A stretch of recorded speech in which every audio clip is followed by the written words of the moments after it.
Ma'am जैसे बच्चे computer lab में जाते हैं तो आप उनको लैब में जैसे छोड़ के और कुछ काम हो जाता है या फिर कोई भी मतलब किसी वर्क में बिजी हो जाते हो, थोड़ा सा आपका ध्यान हट जाता है बच्चों से। मान लो क्लास में ही होते हो आप प्रेजेंट लेकिन किसी काम में बिजी हो जाते हो, तो बच्चे क्या करते हैं, कीबोर्ड्स की कीज निकाल देते हैं, माउस की केबल को ऐसे मतलब तोड़ देते हैं, और जो पीछे से सीपीयू की जो वायर होती है उनको निकाल देते हैं। मतलब तो आप ऐसी कंडीशन में क्या करेंगी मैम, थैंक कैसे यू फॉर द समझाएंगे? Question ma'am.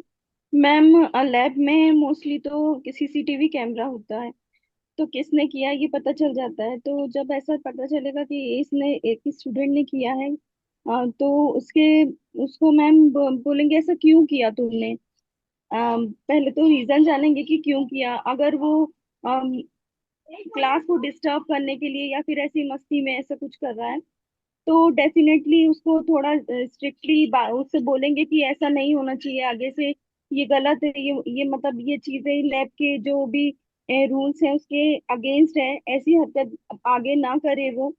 और जितना भी उसको अरेंज करवाएंगे, अगर कीबोर्ड की उससे अरेंज मतलब फिर से हो रही है, असेंबल वो कर पा रहा है, जो भी उसने कीबोर्ड निकाला हुआ है, जो कीज निकाली हुई है, जो भी अस्त व्यस्त किया हुआ है, तो उससे मैं असेंबल करवाएंगे। उससे नहीं होगा तो फिर अम, हम करेंगे, लेकिन उसको स्ट्रिक्टली बोलेंगे कि दोबारा से ये चीजें ना हो। और अगर फिर भी वो करता है तो फिर स्ट्रिक्ट एक्शन उसके अगेंस्ट लेना पड़ेगा मैम, इसी में। Okay. Mubashir madam, have one question from Mr. Narayan. Hello Narayan sir. Ma'am sir you are going for KVS और एनवीएस? इनमें के भी बोथ मैम। बोथ ना sir. Suppose you are selected in KVS and आपका first day है, तो आपकी planning में मतलब कैसे प्लान करोगे आप आपका फर्स्ट डे, क्योंकि आप नए प्लेस पे गए हो, उनके आपको मदर टंग भी नहीं आती है, बच्चों का बिहेवियर भी नहीं पता है, कौन सा बच्चा कौन सी लैंग्वेज जानता है, और उनका लेवल्स भी नहीं पता, तो what will be your plan on the first day? Okay.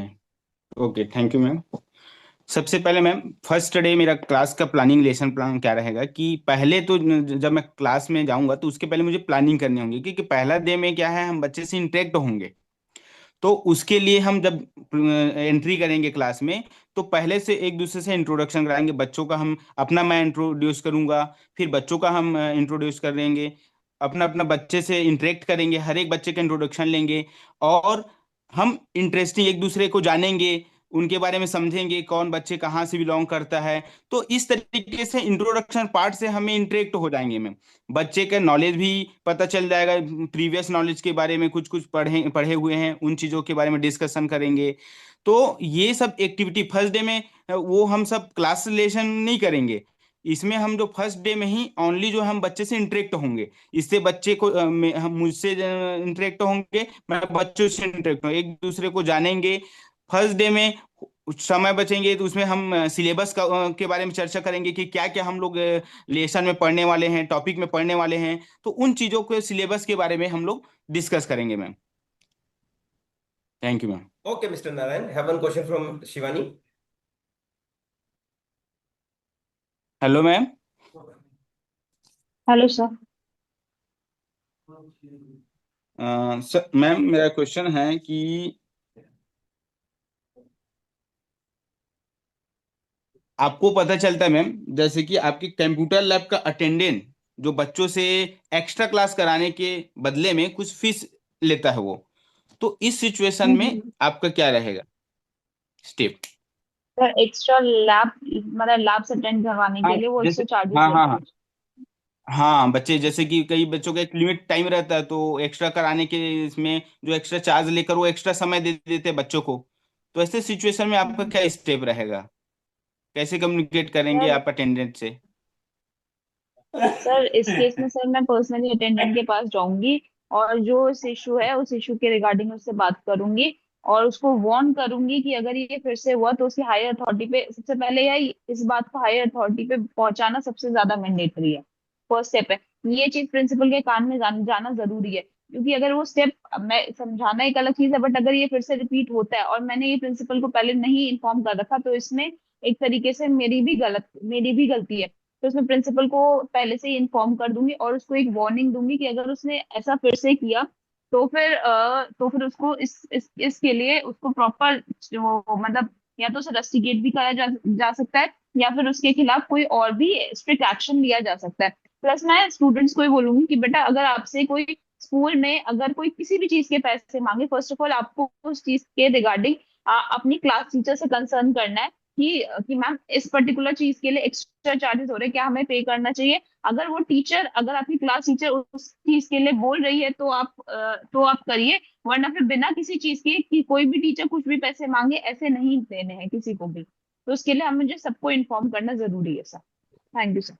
Okay, Shivani. और यदि One बच्चे ही question. बोले मैम कि हमने ही दिए हुए हैं अपने से करके, मैम बच्चे ही कहें कि हमने, सर ने नहीं मांगे, हमने ही एक्स्ट्रा दिए हैं ऐसा करके। अच्छा, अगर सर इस केस में सर अगर ऐसे बोलते हैं कि हाँ बच्चे अगर बोले कि नहीं मैम हम ही नहीं दिए, तो मैं बच्चों से ये बोलूंगी बेटा देखो ये सब चीजें होती हैं, ये सारी सारी चीजें करप्शन में आती है। अगर हम स्कूल लेवल से ही अगर हम करप्शन स्टार्ट करेंगे कि थोड़े थोड़े पैसे देके कि हम आपका पर्पस ठीक है कि आपको लैब में एक्स्ट्रा टाइम अटेंड करना है किस पर्पस के लिए, अपना कुछ काम करने के लिए। अगर आपको एक्स्ट्रा टाइम चाहिए लैब में कुछ काम करने के लिए तो आप एज अ कंप्यूटर टीचर आप मुझसे कंसल्ट कीजिए कि मैम ये मेरा पर्टिकुलर काम है। अब जब लैब पीरियड फ्री होगी, जब आपका पीरियड फ्री होगा, ये मेरी ड्यूटी है कि मैं आपको सिस्टम अलॉट करवाऊं या फिर आपका वर्क कैसे कंप्लीट होगा वो चीज मेरी जिम्मेदारी है। बट अगर आप एक्स्ट्रा चार्ज देंगे तो इसके लिए कल्प्रिट आप भी हैं और वो सर भी हैं। तो ये चीज इस तरीके से उनको समझाऊंगा। Okay, Shivani. Thank you ma'am. Now I have one question from our yes sir. candidate, Mr. Ramesh ji. Okay. As you know, he is going for RPSC librarian. Yes. Hello ma'am. Hello sir. Sir sir जैसे sir जो library period होता है उस time पे बच्चों का जो वो कंसंट्रेशन उतना नहीं होता क्योंकि उस टाइम पे स्पोर्ट्स डे वगैरह चल रहे होते हैं, तो बच्चों को बाहर जाना, बाहर स्पोर्ट्स खेलने में ज्यादा इंटरेस्ट होता है। तो आप बच्चों को कैसे उनका इंटरेस्ट क्रिएट करेंगे कि वो लैब में ही बैठे रहे या फिर वो स्पोर्ट्स में जाएं। उनका लाइब्रेरी पीरियड है, सॉरी। उनका लाइब्रेरी जो ये पीरियड है ना, तो मैं बच्चों को बताऊंगा लाइब्रेरी में उनके इंटरेस्ट की नई नई जो बुक्स आई हुई है, जो स्टोरी की बुक हो सकती है, चुटकुले की बुक हो सकती है, उनके स्टैंडर्ड के हिसाब के उनका इंटरेस्ट जानकर मैं बताऊंगा कि अभी लेटेस्ट जो बुक्स वगैरह आ रखी है आप उनको एक बार पढ़ो। और गेम्स है किताबें। ऐड करो। हाँ, गेम्स की किताबें ऐड कर सकते हैं। गेम्स के संबंधित किताबें भी, उनसे जो गेम्स होते हैं उनसे संबंधित किताबें बताएंगे ताकि वो गेम्स के साथ साथ अपना ज्ञान भी इंक्लूड कर सके। Very good. Now giving chance to Mr. Ramesh ji. Ramesh ji, have one question from your friend, Mr. And he want to answer as a librarian. कोई भी क्वेश्चन पूछिए आप सही राम जी से। सैयम जी, मुझे आप ये बताइए कि ये गूगल वगैरह है अपने जो ब्राउजर है, तो ये ब्राउजर की तो अपना है ही। अब अपने को जो है ना मेटा ब्राउजर है ना, उसकी क्यों आवश्यकता पड़ी? मेटा ब्राउजर क्या होता है? मेटा ब्राउजर डाटा के बारे में डाटा होता है जो काफी डाटा इकट्ठा करके होता है। उसमें अपन एक बार में जो क्लिक करते थे वो डाटा सारा रिकॉर्ड हो जाता है। बाद में उसमें हम तुरंत जो भी जानकारी प्राप्त होने वो तुरंत जल्दी मिल जाती है। कुछ ऐड करना चाहेंगे मिस्टर रमेश आप भी? मेटा ब्राउजर में मेरे हिसाब से जैसे ये गूगल है, बिंग है, अपने अगर ये गूगल पे ये सर्च किया, कोई भी चीज सर्च की, तो वो गूगल अपने को बहुत सारी वो चीजें बता यस। देगा। और मेटा ब्राउजर का ये काम है, अगर वही चीज अपन मेटा ब्राउजर पे ये सर्च करते हैं तो राइट। मेटा ब्राउजर सारे जितने भी जो ब्राउजर है उन सब की जो इंफॉर्मेशन कलेक्ट करके हमें एक जगह ला देगा। एक जगह लगे। वो ओके। मेटा ब्राउजर है आज, इसलिए जो ये शोध वगैरह होते हैं उनमें मेटा ब्राउजर काम में लेते हैं। जी sir. Wonderful. Now asking our candidate mister English expert Rajan. Rajan, आप एक क्वेश्चन पूछिए, बताइए किनसे पूछना चाहेंगे आप?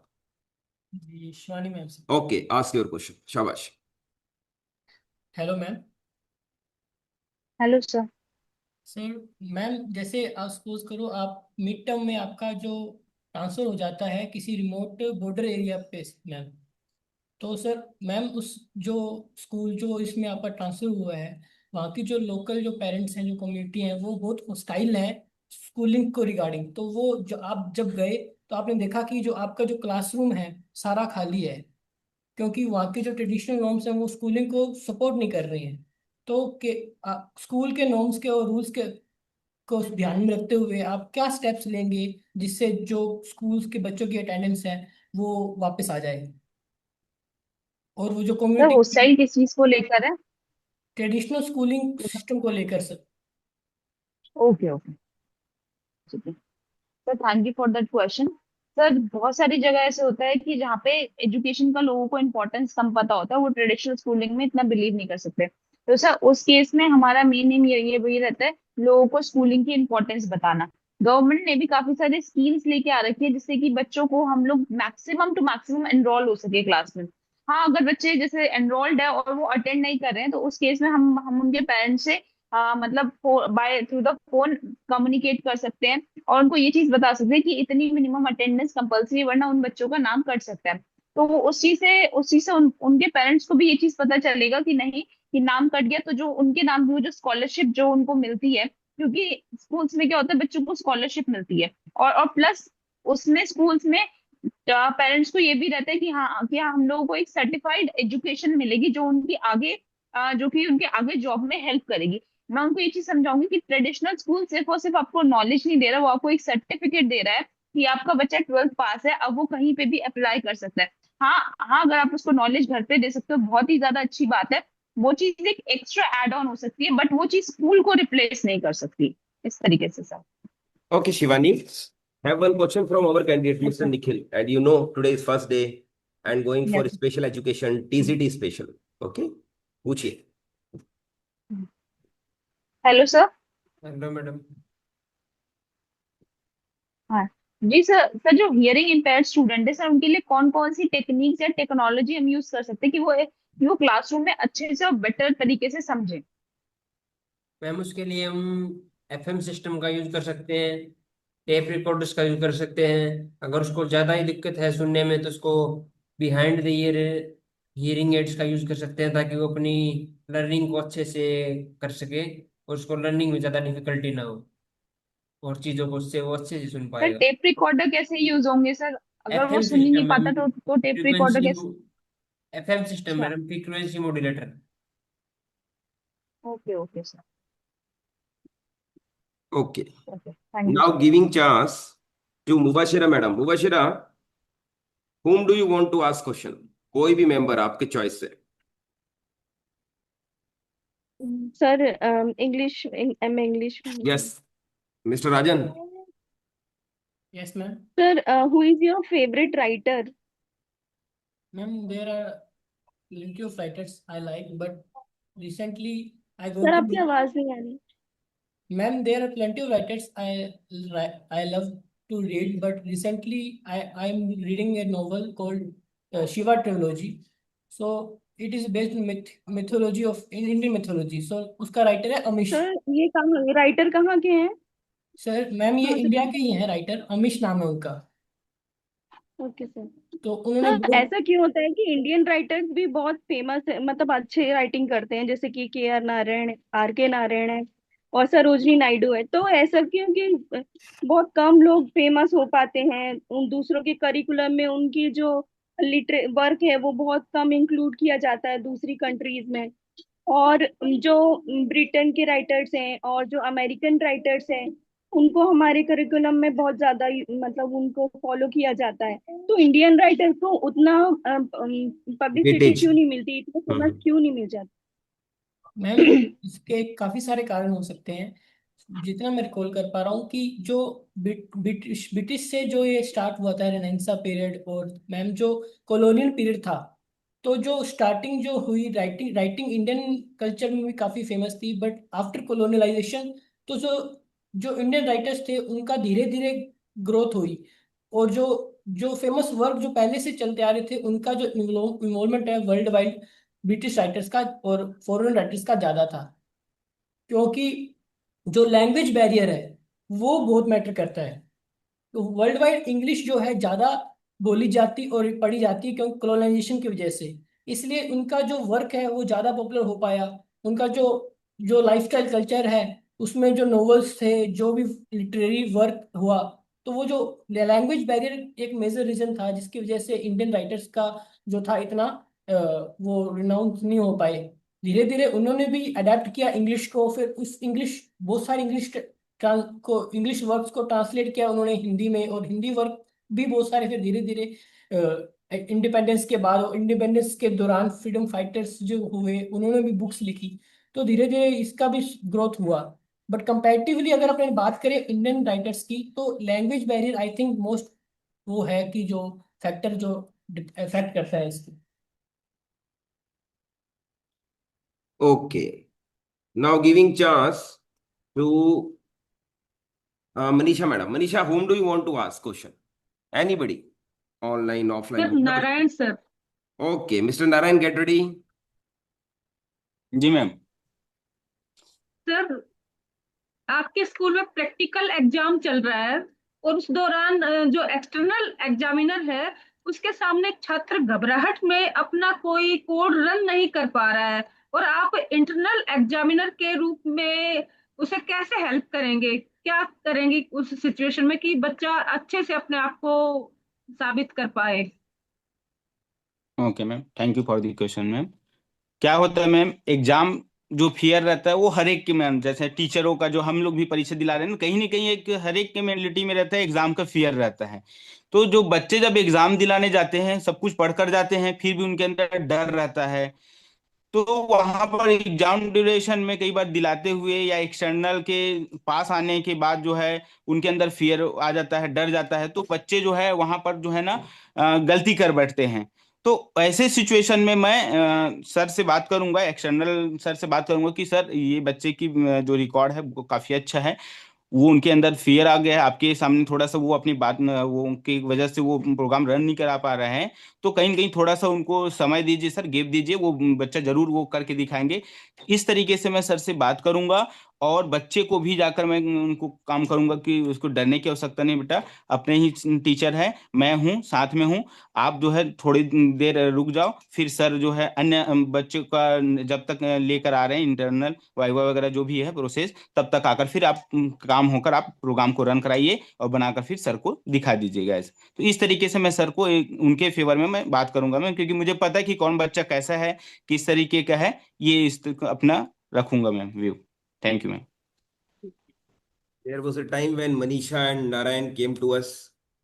और कोई दिन था जब नारायण जी का फर्स्ट डे था, और जो फियर वाली बात है यस सर। वो नारायण जी को जरूर थी, जो हमारे निखिल को है। जी जी सर। राइट। तो निखिल सही नारायण ये सर। बिल्कुल आज निखिल आपकी तरह ही है, फर्स्ट डे है। ठीक है, अपनी तरफ से अच्छा पूरी सर, कोशिश, और निखिल को बेस्ट कोई विश बात नहीं सर, वो सबसे डे बाई पहले। डे जो है वो इम्प्रूवमेंट होते जाएंगे। हाँ, मोटिवेट करो भाई निखिल को भी। Yes Nikhil, now I am giving you chance. किन से पूछना चाहेंगे आप क्वेश्चन, बताइए। नारायण जी से मिलेंगे। अरे नारायण जी से ही पूछोगे, चलिए ठीक है, आपकी मर्जी। सब्जेक्ट क्या है सर आपका? कंप्यूटर। मेरा कंप्यूटर साइंस है सर। सर कंप्यूटर साइंस में गया था, कंप्यूटर के बारे में बताइए। हाँ ये देखो सही राम जी आपकी हेल्प कर रहे हैं, ये बहुत इंटेलिजेंट पर्सन है, ये लाइब्रेरियन है, ऑलरेडी गवर्नमेंट जॉब में है, स्कूल लाइब्रेरियन। अब हमारी मनदीप मैडम भी आ गई है भाई। Mandeep madam, there is a system of coming right 12 o'clock next time, okay? Otherwise you okay sir. Want complimentary में सीरियसनेस बहुत जरूरी है। 12 बजे का मतलब बिल्कुल 12 बजे, that you can okay sir. Enjoy, और खूब एंजॉय करो क्लास को। तो मनदीप मैडम कोई क्वेश्चन ओके। लेकर आए हो आप आज अच्छा सा? No sir no. तो मैडम फिर हम आपसे पूछेंगे क्वेश्चन, और चांस हाँ देते जी हैं सर। रेशम को। Resham, have one question from Mandeep. Okay sir. Hello Mandeep ma'am. Hello ma'am. Good afternoon ma'am. Good morning ma'am. Ma'am जैसे आपकी क्लास में बच्चे हैं वो पूरा जो साल होता है वो मैथ नहीं पढ़ते मैम, उस पर ध्यान नहीं देते इतना, और जैसे ही एग्जाम एनुअल एग्जाम होते हैं उससे 1-2 महीने पहले पैनिक करने लगते हैं कि हमें तो मैथ में कुछ नहीं आता, फेल हो जाएंगे हम तो, ऐसे करके वो डर रहे हैं मैम बिल्कुल। तो ऐसी सिचुएशन में आप क्या करेंगे और उनको कैसे समझाएंगे ma'am? Sorry ma'am, I don't know the answer, आप बता दो ma'am. Now Resham, you yourself have to answer. Okay ma'am. Ma'am सबसे पहले तो उन बच्चों का जो पैनिक कर रहे हैं, जो उनको फोबिया है मैथ्स का, सबसे पहले उसको दूर करेंगे मैम। उनको समझाएंगे कि पैनिक करने से ऐसे कुछ नहीं होगा, अभी भी हमारे पास टाइम है इतना कि हम स्मार्ट स्ट्रेटेजी से बहुत अच्छे मार्क्स ला सकते हैं। तो मैम उनको पूरे मैथ्स का बर्डन देने की बजाय हम उनके लिए है ना एक कस्टमाइज्ड स्टडी प्लान बनाएंगे, जिसमें प्रीवियस ईयर क्वेश्चंस होंगे और एनसीईआरटी के जो मोस्ट इंपोर्टेंट क्वेश्चन है ना उसका मतलब स्टडी प्लान बना के उनको देंगे, ताकि वो बच्चे एक सेफ जोन में आ सके। फिर उनको मैम ये बताएंगे कि आप इनको बार बार रिवाइज करो, ये नहीं है कि कुछ भी न्यू पढ़ने की कोशिश करो कि हम ये भी पढ़ ले ये भी पढ़ ले, ये मत सोचो कि पूरा मैथ कंप्लीट करना है अभी हमें। जो मैं उनको दूंगी मैम, इंपॉर्टेंट क्वेश्चंस दूंगी, फॉर्मूलाज दूंगी, उनको बार बार रिवाइज करवाऊंगी, जिससे उन बच्चों का थोड़ा सा बेस क्लियर हो जाए, थोड़ा सा बेस स्ट्रांग हो जाए, ताकि वो एक सेफ जोन में आ जाए मैम। ओके। Okay. और स्टेप Now, मार्किंग के बारे में भी बताऊंगी उनको। जो लेंथ क्वेश्चंस होते हैं उसमें कई बार क्या होता है कि जो फाइनल आंसर होता है वो नहीं आ पाता मैं बच्चों से, तो उनको बताऊंगी कि मैथ्स में स्टेप मार्किंग होती है, कि जैसे इनिशियल स्टेप्स होते हैं और जो फॉर्मूलाज होते हैं वो सही लिखने पर भी अच्छे स्टैंडर्ड मार्क्स मिल जाते हैं मैथ्स में। okay. Thank you ma'am. Now giving chance to our candidate, he was about to ask question from Narayan. Yes, please. Sir इसमें स्टार टोपोलॉजी और बस टोपोलॉजी में क्या डिफरेंस है? Okay sir, thank you for the question sir. Sir ये जो topology जो है अपने एक नेटवर्क का एक मेथड है सर। नेटवर्क का कैसे हम एक संस्था कोई ऑर्गेनाइजेशन में जो हम नेटवर्क का जो हम लोग इस्टेब्लिश करते हैं उनका एक प्रकार है। तो जो स्टार टोपोलॉजी में क्या होता है सर कि एक सेंटर सर्वर होता है सर। सेंटर में एक कंप्यूटर होते हैं, उस सेंटर कंप्यूटर से जिसको हम सर्वर कह सकते हैं उनसे जो है क्लाइंट कंप्यूटर जुड़ा रहता है। स्टार आकृति में कंप्यूटर जुड़े रहते हैं। उसमें क्या होता है, यदि स्टार में यदि सर्वर का यदि कोई जो मिस्टेक होता है, मतलब या डाउन हो जाता है सर्वर कंप्यूटर, यदि किसी कारणवश से खराब हो गया, तो फिर जो है सारे कंप्यूटर भी काम करना वर्क बंद कर देता है। ठीक है, तो ये चीज है सर। और इसका फायदा भी ये है सर कि हम पर्टिकुलर जिस सिस्टम में हम डेटा भेजना चाहते हैं उसमें डेटा भेज सकते हैं स्टार टोपोलॉजी में। वही आपने जो है कौन सा टोपोलॉजी बोले सर, एक सेकंड। बस टोपोलॉजी। बस टोपोलॉजी में क्या होता है सर, एक बस नुमा की आकृति में जो है कंप्यूटर को कनेक्ट किया जाता है। एक स्टार्ट में एक सर्वर होता है, उसके एक वायर कनेक्ट कर दिया जाता है एक लॉन्ग से, उसके लेफ्ट राइट जैसे एक क्लाइंट कंप्यूटर को जोड़ दिया जाता है सर।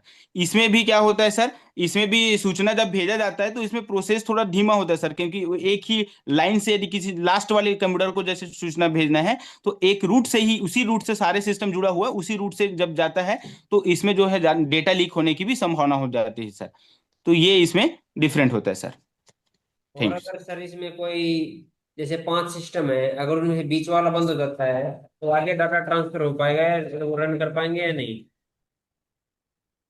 कौन से सिस्टम बस में सर? बस में से। बस में सर बीच वाले यदि सिस्टम खराब हो गए तो डाटा ट्रांसफर होगा ना सर दूसरे सिस्टम में, क्योंकि एक केबल होती है। मेन इसका केबल रहता है सर, एक बैन बोन होता है।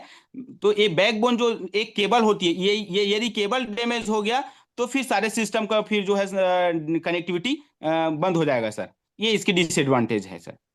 Thank you sir. Okay. Mr. Ramesh, whom do you want to ask? रेशम मैडम से पूछना चाहूंगा। Okay. Hello madam. Yes sir. Madam आप आर्ट्स से हेलो हो, सर। कॉमर्स से या साइंस से? Sir maths, PGT maths. कौन से सब्जेक्ट? Maths. मैथ से हो। मैडम आप मैथ से हो और अभी जैसे आपके पास आर्ट्स के और ये साइंस और जो ये कॉमर्स के स्टूडेंट भी है, और उस दिन जो कॉमर्स के टीचर और आर्ट्स के टीचर नहीं आए, तो उन बच्चों को भी आपकी क्लास में बिठा दिया, तो अब उन बच्चों को आप क्या पढ़ाओगे? Okay sir. जैसे सर आर्ट्स में भी ये होता है कि आर्ट्स विद मैथ होता है सर, सब्जेक्ट नहीं मैडम, मैथ्स वो होता है 11th उसमें, के कॉमर्स में बच्चे भी हैं। मैथ्स होता है। मैडम वो 11th या 12th के बच्चे हैं, मान लो साइंस के और कॉमर्स के और आर्ट्स आर्ट्स के ही। अब उनको आप ये कैसे पढ़ाओगे, क्या करोगे मतलब? सर ओनली आर्ट्स के है, मतलब उसमें आर्ट विद मैथ्स भी होता है सर, जैसे एक सब्जेक्ट। कॉमर्स में भी मैथ सब्जेक्ट होता है सर। ठीक है। इनमें जैसे कॉमन हो गया मैथ सर होता है, और थोड़ा थोड़ा यूज तो सर हर जगह होता है मैथ्स का, जैसे रियल लाइफ राइट। में भी होता है। तो उस बेसिस पे सर जैसे क्विज होती है वो कर सकते हैं बच्चों के बीच में। जो बेसिक मैथ्स होता है सर वो तो सबके ही काम आता है। जैसे आगे कॉम्पिटिटिव एग्जाम्स होते हैं तो उसमें आर्ट्स वालों के भी काम आएगा और कॉमर्स वालों के भी, और जो मैथ्स के बच्चे हैं उसको तो आएगा ही सर। तो ऐसे करके हम जो बेसिक टॉपिक्स होते हैं सर वो इंक्लूड कर सकते हैं, उनके बारे में बच्चों को बता सकते हैं, जिससे हमारी क्लास भी डिस्टर्ब नहीं होगी और वो बच्चे भी सीख पाएंगे सर उसके बारे में। बिल्कुल सही। Thank you madam. Thank you. Very good, very good. Proud of you students, really. Since limitation of time, and really it was really appreciable class. Everybody have participated a lot. Okay. And today, as you all know, our new student Nikhil. तो सबसे पहले निखिल को best wishes दे दीजिए सभी जने। लो भाई Nikhil, everybody is giving you best of best luck. Of luck. Okay. और हमारे मिस्टर रमेश जी को भी वार्म वेलकम, और अब वार्म फेयरवेल दीजिए।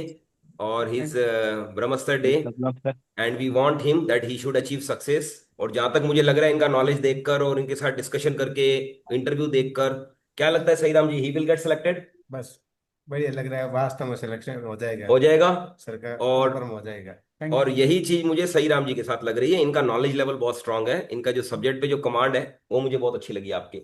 ओके मिस्टर सही राम। धन्यवाद सर है सर। तो मुमकिन है। Okay, thank you. तो students, best of luck, have a beautiful smile. Bye bye all of you. हाँ जी, बाय बाय कर दीजिए भाई एक दूसरे को, और take care, will meet tomorrow. Happy faces, bye bye, see you.